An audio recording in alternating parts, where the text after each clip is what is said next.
We're here today for the handing down of the judgment in the matter CFI 20, 2014, GFH Capital Limited versus David Lawrence Haigh before Justice Sir David Steele.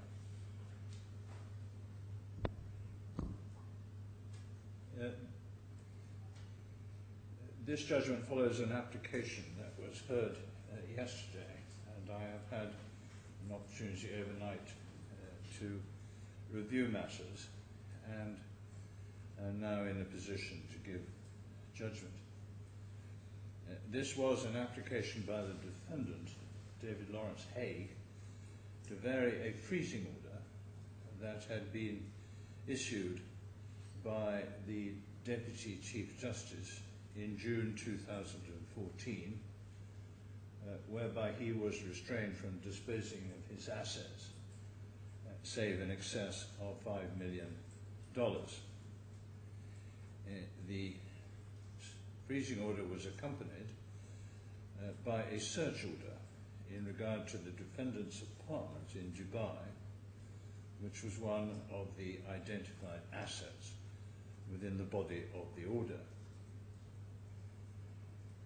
The hearing, which took place yesterday, took place in the absence of Mr. Haigh, who is presently in custody. It appears that despite attempts by his legal representatives to obtain his temporary release from custody to attend court, that has not proved possible.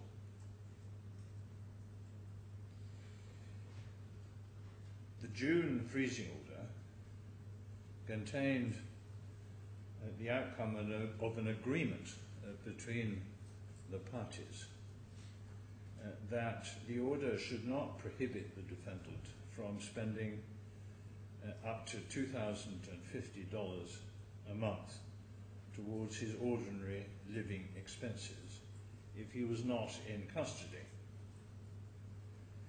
It also permitted him to expend a reasonable sum on legal advice and representation. It is important to note, however, that the defendant was required to tell the claimant's legal representatives where the money was to come from in terms of his living expenses and or his legal expenses before those monies were spent. It should be noted also in passing that the search order identified the persons which the defendant was required to permit entry into his apartment for the purposes of the search.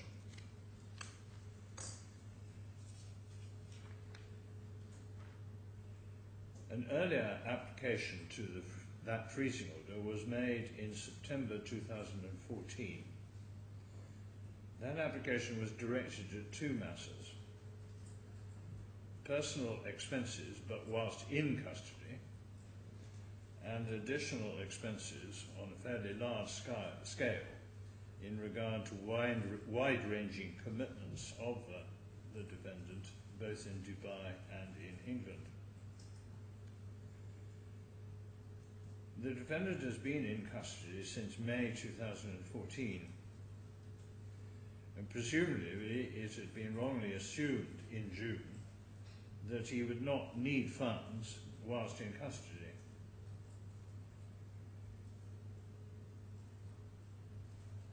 The claim advanced to obtain such funds in September was in many respects pretty incredible.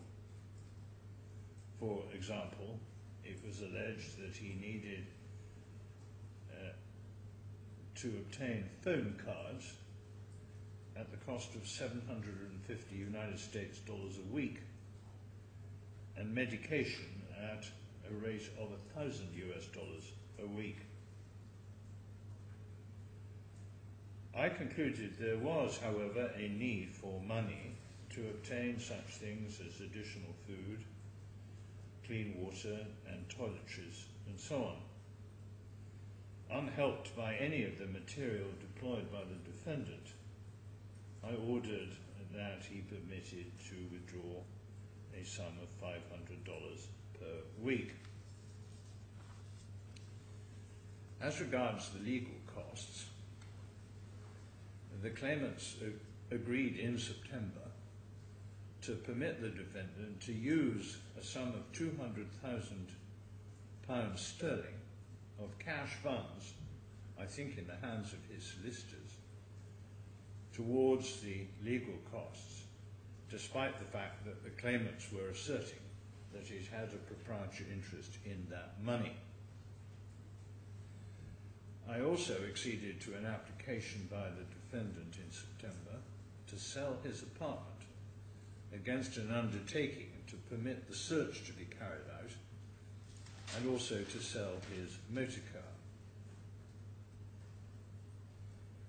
The reason that the search had not been carried out between June and September was apparently some dispute as to whether it was appropriate for a search order of this court to be effectively enforced outside the DIFC.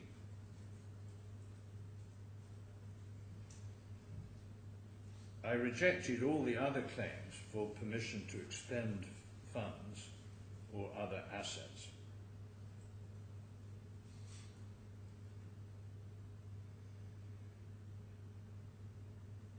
Again, it might be noted in passing that rather bizarrely, the application for such expenditure extended to such items as payments to the defendant's partner, gym membership, his personal assistant's salary, and PR and media costs. These and many other items are no longer pursued. Somewhat strangely, in December 2014, the defendant made a further application to vary the freezing order.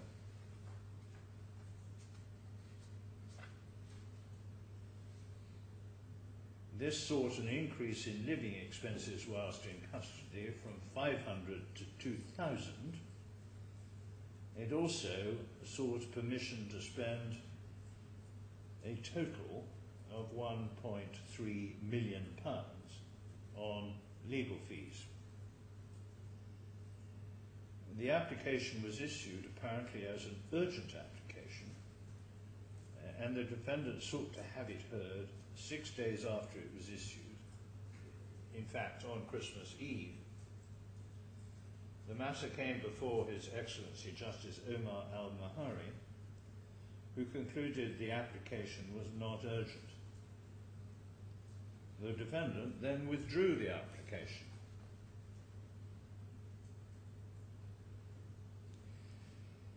This application was issued on the 12th of February 2015.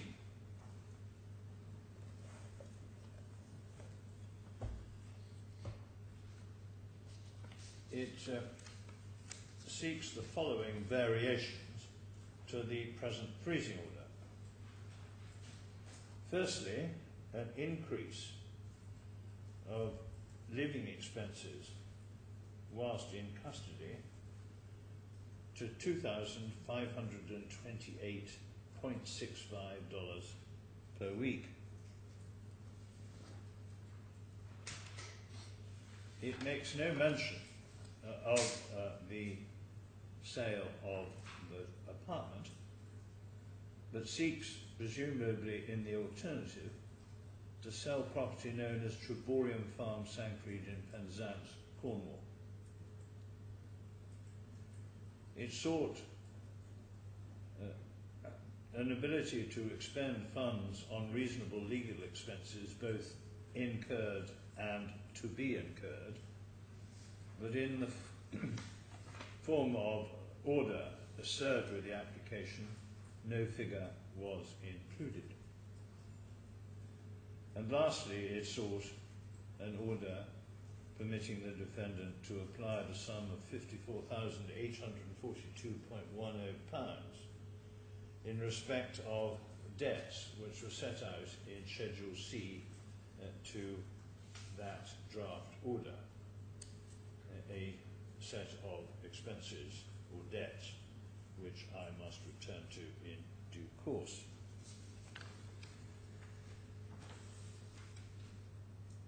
Those figures require some further elaboration. Firstly, the figure of United States dollars 2528.65 per week is, I understand, made up of two items.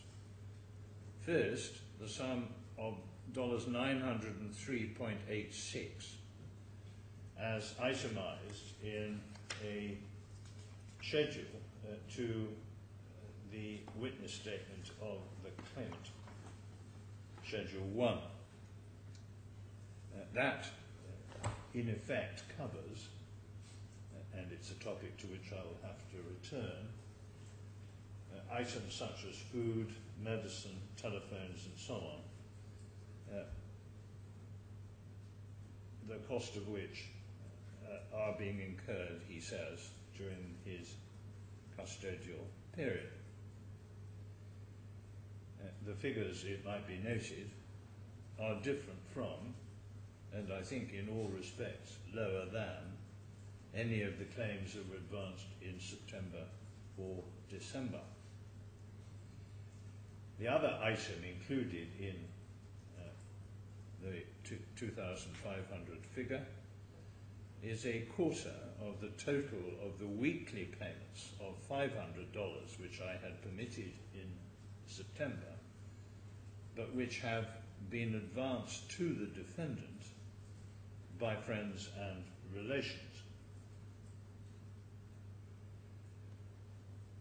As I say, the figures for legal expenses were left blank. I shall return to the topic in due course,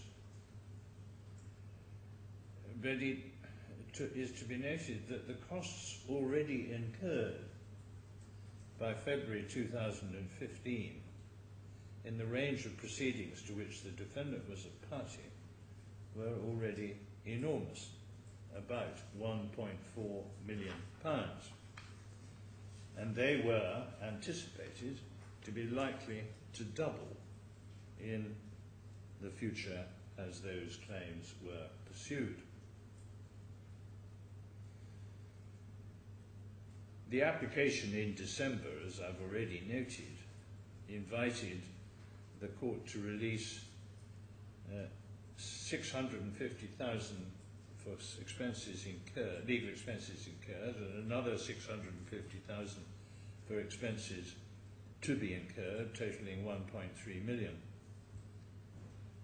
Somewhat startlingly, during the course of the hearing, when invited to identify what figure it was, the defendant was inviting the court to insert in paragraphs 4 and 5 of the order, the answer that was given by leading counsel for Mr. Haigh was $250,000 in each paragraph, totaling $500,000. Although it should be noted that part of the explanation for that reduction was that it was accepted that these funds should only be attributable to the costs involved in these proceedings and in the criminal proceedings in Dubai, and not any of the costs in other proceedings that have taken place outside Dubai, which I will describe in a moment.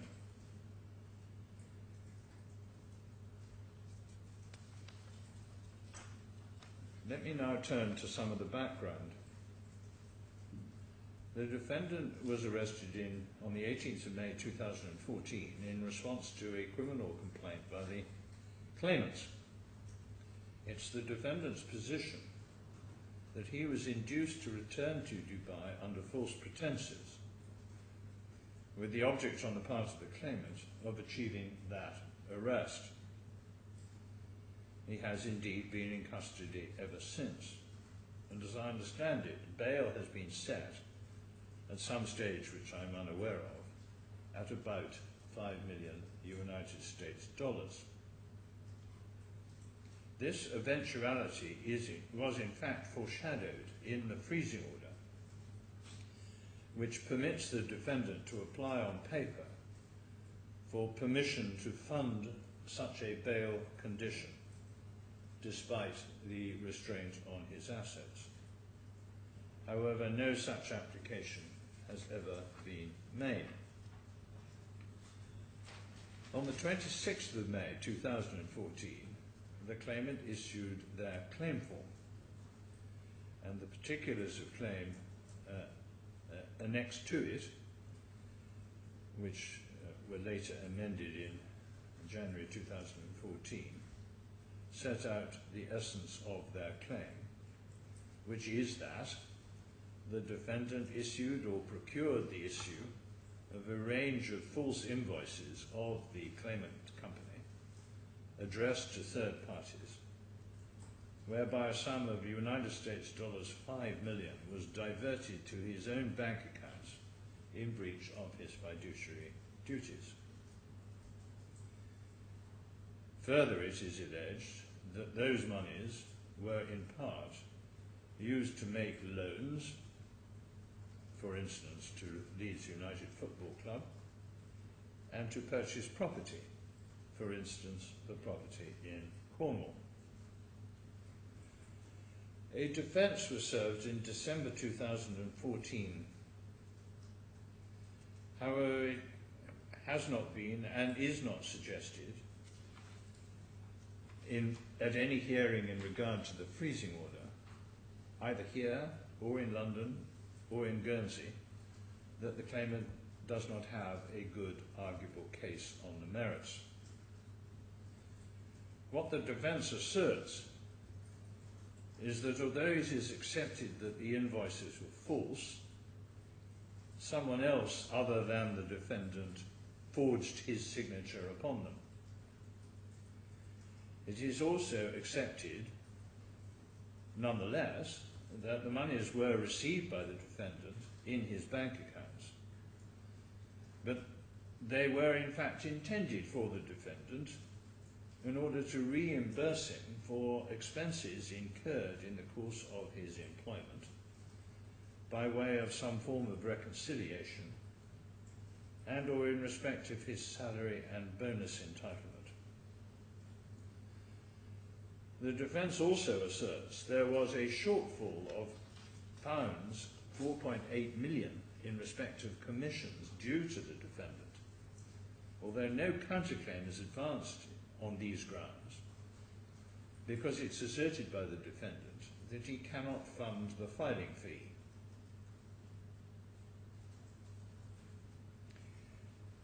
It is not appropriate for me to dwell further on the merits of the claimant's claim. As I say, it's accepted there is a good arguable case. It is not suggested that there are any grounds to set aside the freezing order, and no such application has or is being made.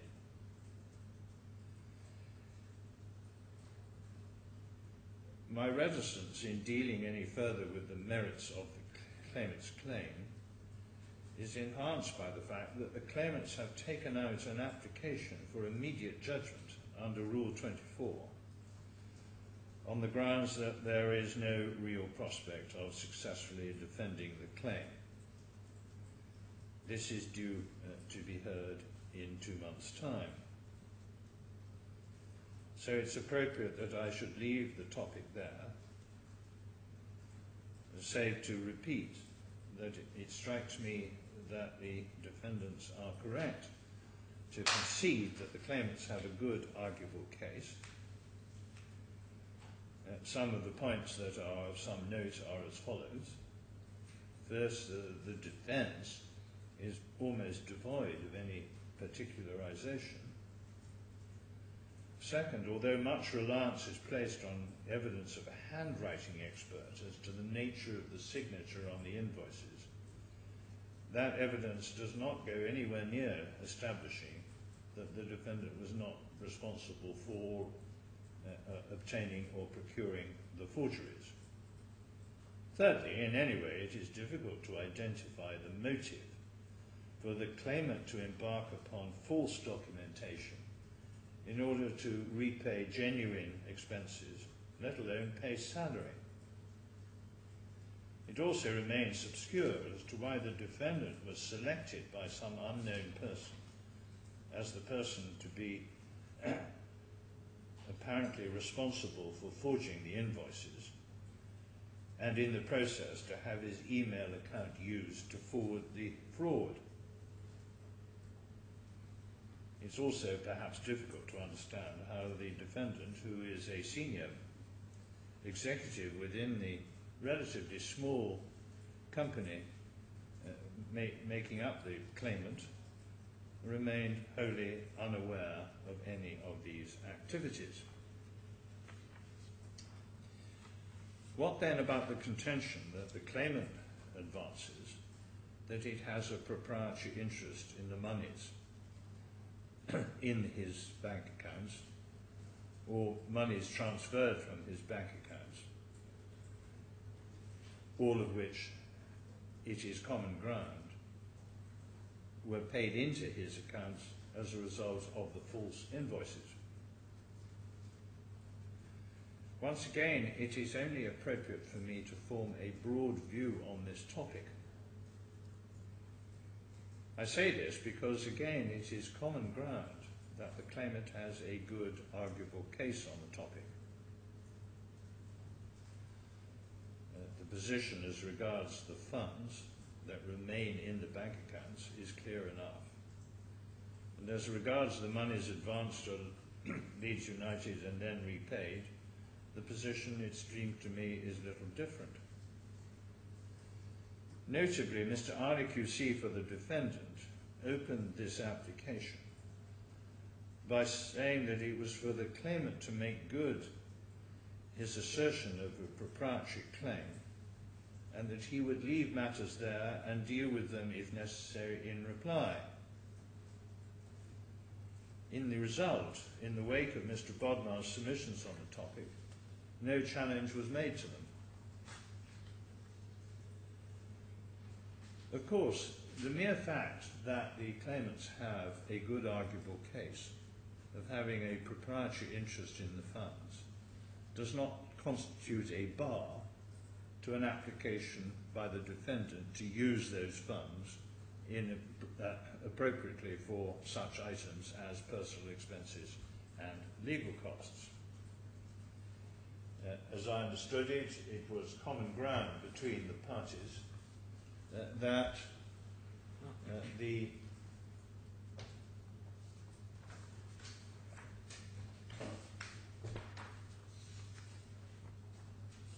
principles adumbrated in the judgment of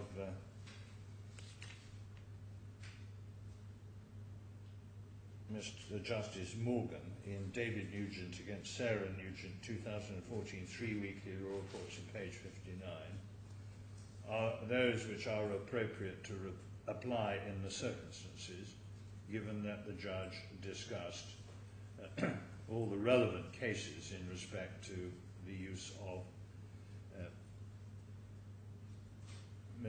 funds where there is a freezing order covering proprietary assets. The judge summarised the principles as follows, albeit in the context of the particular parties. 1. The court should recognise that the result of the claim may be that it is determined that David Nugent has a present proprietary right to the land, or the court will confer upon him a proprietary right to the land.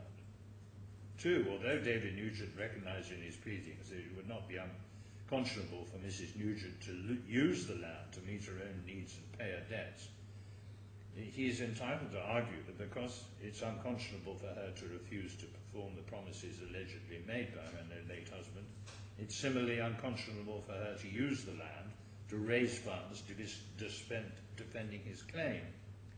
Spending money in that way is not meeting a relevant need or paying a relevant debt. 3. Conversely, the court should recognise the result of the claim may be that David Nugent has no present proprietary right and is not given any proprietary right to the land, which at all times has belonged to Mrs. Nugent, who is entitled to use the land to raise funds to defend the claim. 4. The decision whether to allow the land to be used to raise funds to pay the defendant's legal expenses requires a careful and anxious judgment, which will involve an assessment of the injustice to David Nugent of allowing Mrs. Nugent to do so, if David Nugent in due course establishes his claim, and of the injustice to Mrs. Nugent of preventing her from doing so, if David Nugent in due course fails to establish his claim. 5. The burden is on Mrs. Nugent to show that she does not have access to any other available assets on which she could draw to pay her legal expenses. 6. In considering whether Mrs. Nugent has other available assets on which to draw, it is relevant to consider whether Mrs. Nugent could effectively call on family or friends with the means to support her in paying her legal expenses. That authority was drawn to my attention by Mr. Ali QC, and I feel I can, with confidence, apply it in the present case in considering the position of his client, Mr. Haigh. It follows that the next topic to which I must turn is a consideration of what is described as the balance of injustice. The fundamental point taken by the defendant is that absent release of funds, he will be deprived of legal representation. Before considering this submission, I ought to add a word or two on matters of credibility. First, the defendant is in the unhappy position of being in clear breach of the freezing order.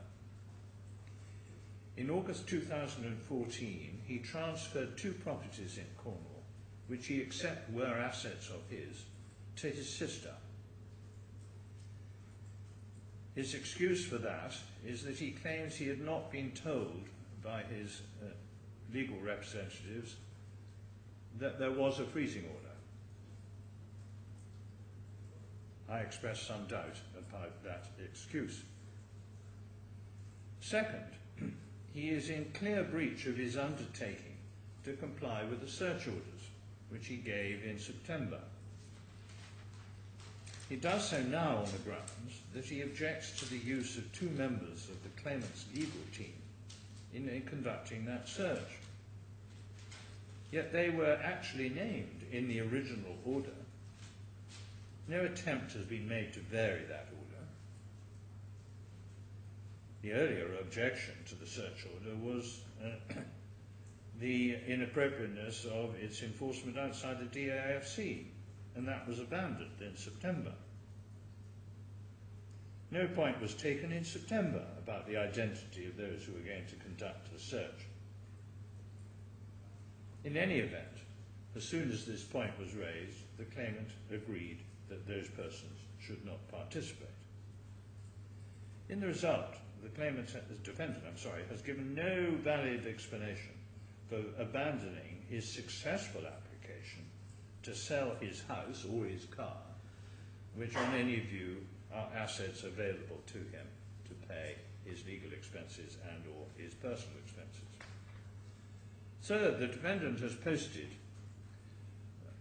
a startling range of different figures for his funding application. The comparison in respect of in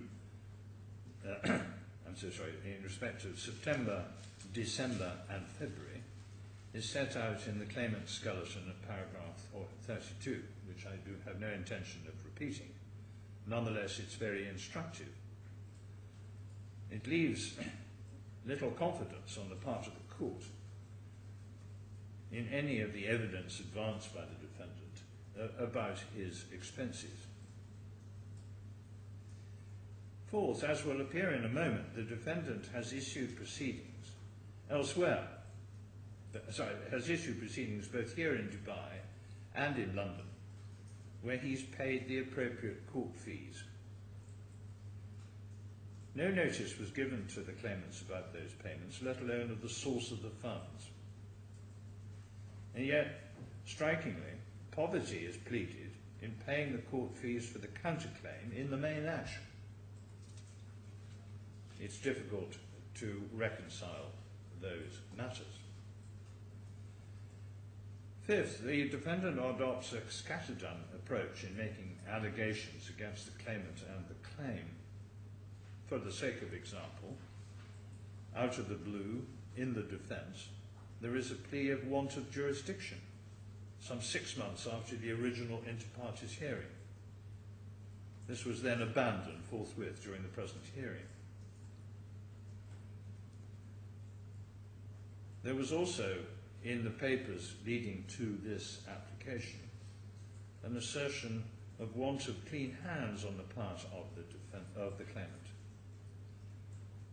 But no application has ever been made.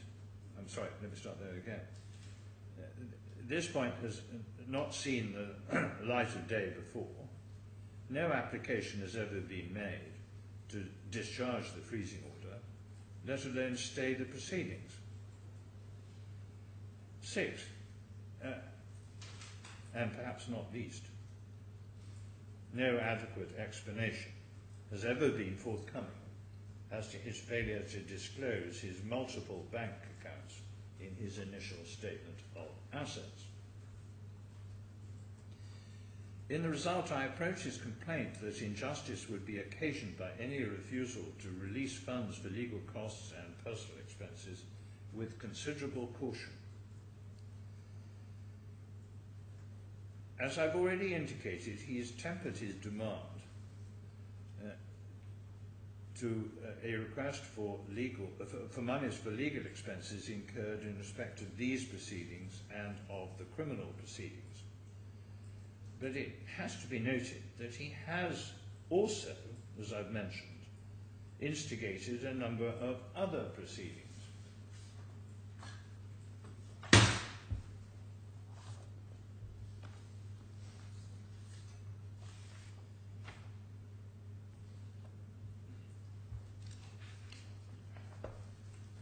First,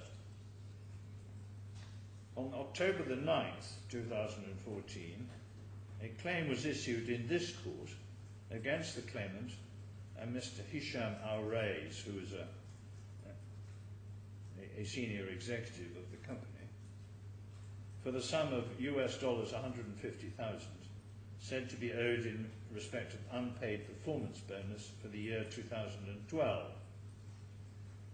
The claim form records that the court fee of United States dollars 7,500 was paid. There is also an estimate that the legal costs at that stage were going to be $20,000.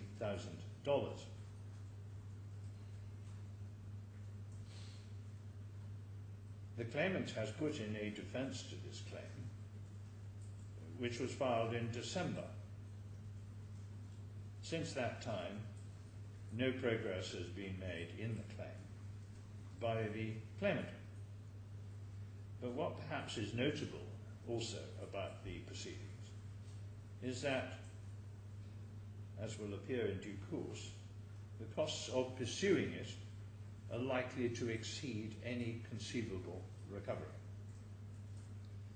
Second, a claim in the Queen's Bench Division in London was issued on the 3rd of October, that's a week earlier, against the claimant its parent company, and a number of individuals. The claim sought damages in deceit arising from the alleged representations made to the defendant, which he says induced him to come to Dubai. The claim form records that the defendant expects to recover up to $150,000 in damages. Once again, the court fee, this time of £1,115, was paid. The claim form is clearly marked not for service out of the jurisdiction. There are no particulars of claim yet in existence. Furthermore, once again, it would appear that the costs of pursuing that litigation would exceed any potential recovery. Thirdly, a claim was issued in the Commercial Court in London on the 23rd of January 2015 in the name of Sport Capital Limited, a company registered in the British Virgin Islands, against the claimants. Sport Capital is a company that is, in effect, the defendant. The claim seeks damages in the total sum of £33,156,994.77 for an alleged breach of a share purchase agreement. Once again, the claim form records that a court fee of £2,400 was paid, and again it's marked for not for service out of the jurisdiction. Furthermore, likewise, there are no particulars of claim. Fourthly,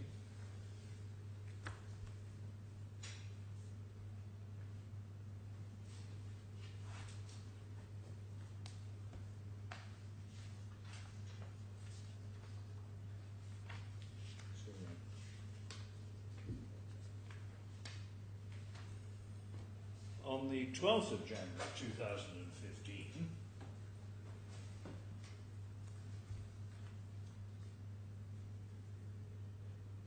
that's shortly before the claim issued in the Commercial Court, the defendant instigated a private prosecution against Mr. Patel, who was a witness in this case, and Mr. Al-Rais, alleging a conspiracy to defraud on essentially the same grounds as the civil claim in the Queen's Bench Division. That is to say, the alleged misrepresentation which induced him to come to Dubai.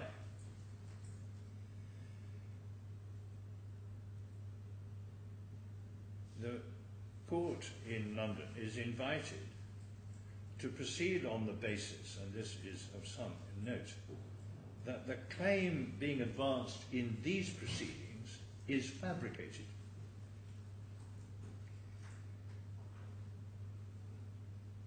Against that background, the defendant has applied for warrants of arrest of Mr. Patel and Mr. Al-Rais, an application being due to be heard before a district judge on the 9th of April. The defendant is represented by leading counsel. There is a very substantial witness statement from the defendant which forms part of the papers. There's no indication of any funding difficulties or lack of access preventing the private prosecution from proceeding. But the suggestion that the claim here has been fabricated is pretty startling. No such allegation is made in the defence to the effect that the claim is bogus and dishonest. To the contrary, the defendant accepts in these proceedings that the claimant has a good arguable case. It seems to me wholly inappropriate that there should be this collateral attack on an entirely different basis being advanced in the criminal courts in London in respect of the claim in this jurisdiction.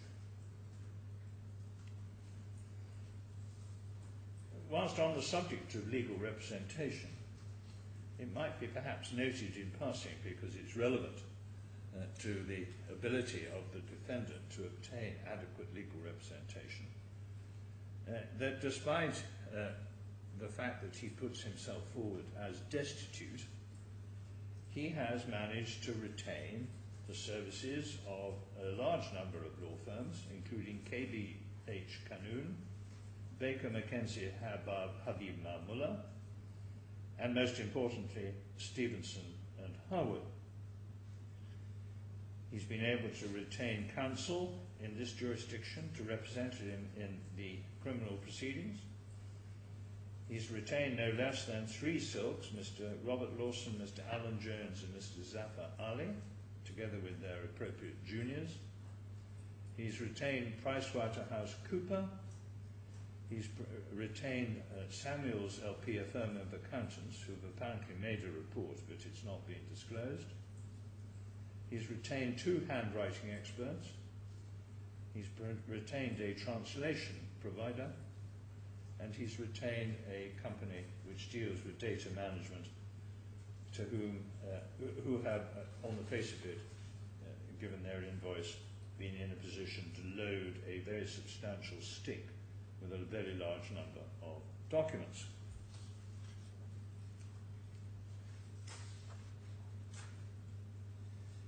I've already indicated that the position with regard to legal expenses by 12th of February this year was quite remarkable, bearing in mind that the figures which I'm about to identify are after and exclude the expenditure of the £200,000 which had been released in September. First, Messrs Stevenson Harwood are owed over £1 million in fees. On top of that, local counsel are owed £100,000, experts are owed £20,000, and litigation support £28,000. It follows that it's apparent that the defendant has encountered no difficulty in persuading a whole range of legal talent and other professionals to act for him, no doubt in the expectation, or at least the hope, that he will be able to recover his costs in due course, and indeed make good his claims. As a matter of first impression, the release of a further £250,000 in regard to the costs that have already been incurred will have minimal impact. It only represents about 15 or 18% of the sums that are outstanding. Presumably the lawyers concerned have made it plain that they will continue to act. There's certainly no evidence they will not. The future looks, in one sense, gloomy. The estimates are as follows. The main claim will cost £850,000. The criminal claim will cost £300,000. Once again, £250,000 becomes almost insignificant. The more so as the other proceedings, which I've identified, 4 of them in total, will consume a further £500,000. In the result, I am unable to accept that the refusal to allow the defendant use of the claimant's funds would cause the defendant to be without proper and adequate legal representation. And even if it does, it's primarily due to the extravagant range of proceedings that have been advanced by the defendant. I'm also unable to accept that the defendant has no realisable assets to contribute to his legal costs. He is not destitute. First, there is his flat or apartment. The figures are not entirely clear, but it would seem that the equity in the apartment upon payment off of the mortgage amounts to £200,000, and yet the defendant, having asked the court permission to sell it, has not done so and is clearly not intending to. Secondly, monies were found to pay the court fees in 3 of the actions, totaling about £10,000. No explanation of where that money come from, no reason to think there is no further funds from that source.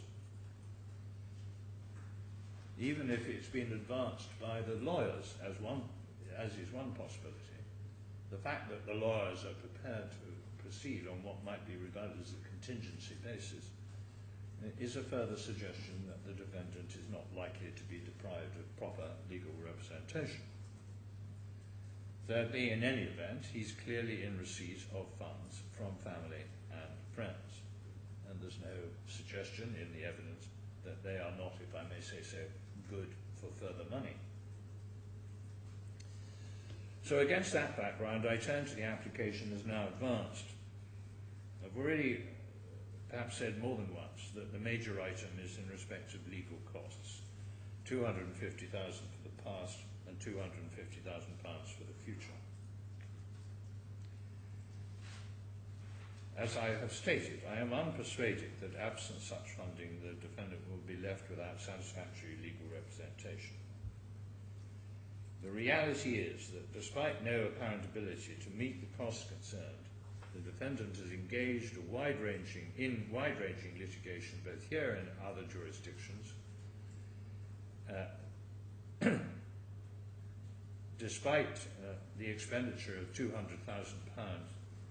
provided by the claimant, he has been able to persuade those people to supply legal services worth a further £1.2 million. In the process, he has assembled a vast army of impressive legal representation. Despite the expectation of a further spend of similar sum, there's nothing in the evidence to indicate any unwillingness on the part of these people to continue assisting the defendant, absence a part payment of their fees.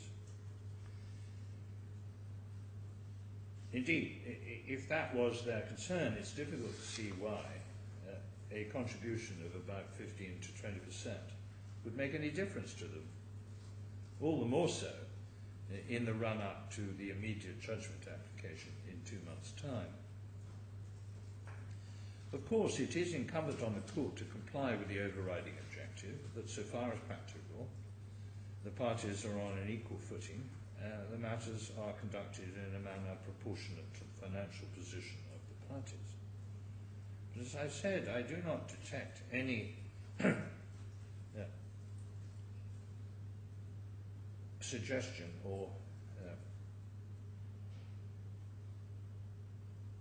concern that the defendant is at some disadvantage in this regard.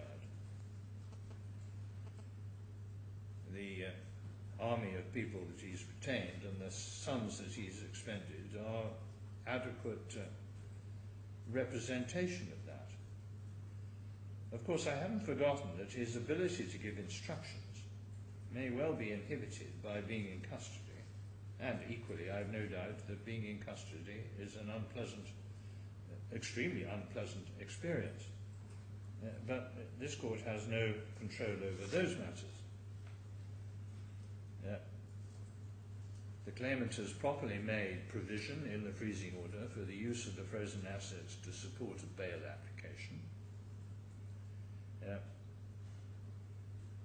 As I've already observed, there appears to be not the slightest difficulty in providing instructions to those acting in the criminal proceedings in London in giving a very detailed signed statement from the defendant.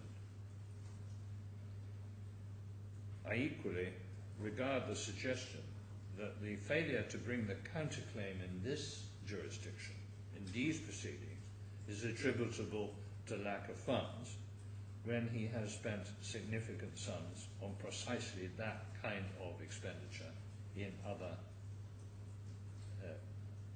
cases. In the result, I reject the application in paragraphs 4 and 5 of the application notice. I also reject the application to sell the Cornish property, which is referred to in paragraph 3. This is expressly within the embrace of the freezing order issued by the London Commercial Court. The claimant has established, and this is common ground, a good arguable case, that it has a proprietary interest in that property. No satisfactory or coherent explanation is given as to the failure to proceed with the sale of the apartment, for which permission was sought and given in September. If there are mortgage payments outstanding, they can be paid out of the proceeds.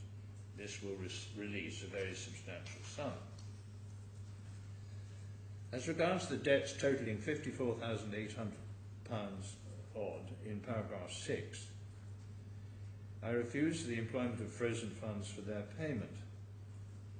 Some of them relate to the apartment, and that, it seems to me, needs to be sold, and I will say no more about it. Some are debts incurred in Cornwall to the local authorities. These were all outstanding before the defendant was ever arrested. At the time of his arrest, he had very substantial funds in his current account, which would have enabled him to meet those debts if he had chosen to do so, rather than transfer the funds elsewhere. The credit card debts were also outstanding at that time. Furthermore, it does not appear that Citibank have taken any steps to recover the debt, even after 10 months. The concern that dishonouring the supporting cheque of the account might lead to imprisonment is in the circumstances of no materiality. As regards the claim in respect of living expenses paid by his friends and family, that is not a legitimate charge on the frozen assets. See Cantor Index Limited against Lister 2001 CP reports at page 25 per Neuberger J. This leaves the claim in respect of expenses while in custody put forward at about $900. Sadly, there remain a few problems even with this. First, the food ordered through the prison catering service is put forward at 100 dirhams per day. But this charge is simply not supported by the defendant's statement of paragraph 21. Second, the defendant makes much of being a lifelong vegetarian, but the food referred to in the invoices, which are said to be the result of his purchases, include chicken and beef noodles. 3, toiletries are still put forward at a pretty handsome sum, namely of £100 per week. It's difficult to see what toiletries are involved in the expenditure of such a sum, and it's not supported by anything in the defendant's statement. That said, I confess that the present figure of $500 was not more than an educated guess by myself in September 2014 against the background of thoroughly unsatisfactory material put before the court by the defendant. I sought to revisit the figure.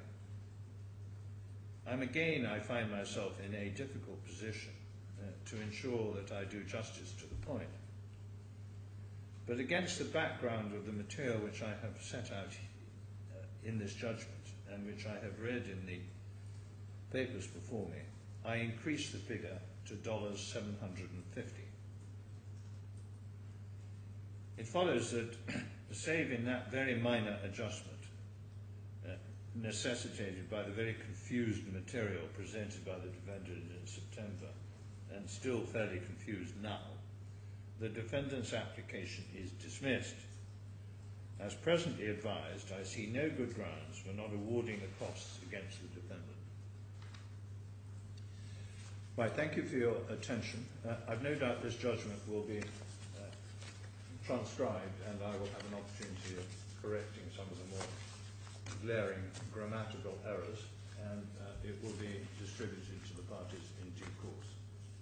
If there are any matters to any points to be made about my provisional view on costs, they must be drawn to the court's attention by letter to the registrar within 7 days. Any more at the moment? No. Thank you. All right.